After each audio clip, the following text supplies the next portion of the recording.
अस्सलाम वालेकुम नाज़रीन। ताज़ा तीन खबरों, तबसरों और उनके तजियात के साथ मैं हूं आपका मेज़बान परवेज़ इकबाल।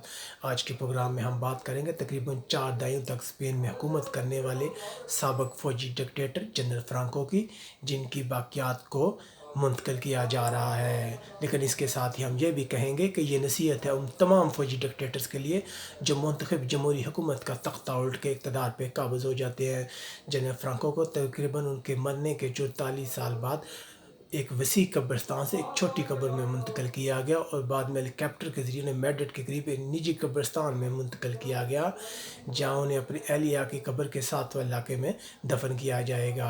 जनरल फ्रांको की बाक़ियात की मुंतकिल के ख़िलाफ़ उनकी फैमिली ने सुप्रीम कोर्ट में अपील कर रखी थी, जिसे अदालत ने रिजेक्ट कर दिया था। उनकी मुंतकिल की तकरीब को देखने के लिए फैमिली के बहुत कम अफराद को परमिशन मिली थी और साथ में कोई 200 के करीब साफ़ियों को भी इस साइट के करीब जाने की इजाज़त दी गई थी। जनरल फ्रांको की बाक़ियात की मुंतकली पर अवाम तकसीम नज़र आई। तकरीबन 42% अफराद का कहना था कि मुंतकली एक अच्छा कदम है, जबकि 34% अफराद ने कहा कि इसको मुंतकिल नहीं करना चाहिए था और ये करना गलत है, जबकि बाकी अफराद ने कोई राय नहीं दी।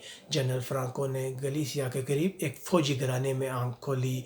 वो 1920 में स्पानिया के कम तरीन जनरल बने और 1936 में उन्होंने दूसरे फ़ौजियों के साथ मिलकर हुकूमत के ख़िलाफ़ बगावत शुरू कर दी। 3 साल की कोशिशों के बाद आखिरकार वो मुल्क के फ़ौजी सरबराह बन गए और 1975 मरते दम तक वो मुल्क के सरबराह थे। उनके दौरे हुकूमत में मीडिया पर बहुत सी पाबंदियाँ आयद की गई और उनके मुखालफिन पर बहुत से मज़ालिम किए गए।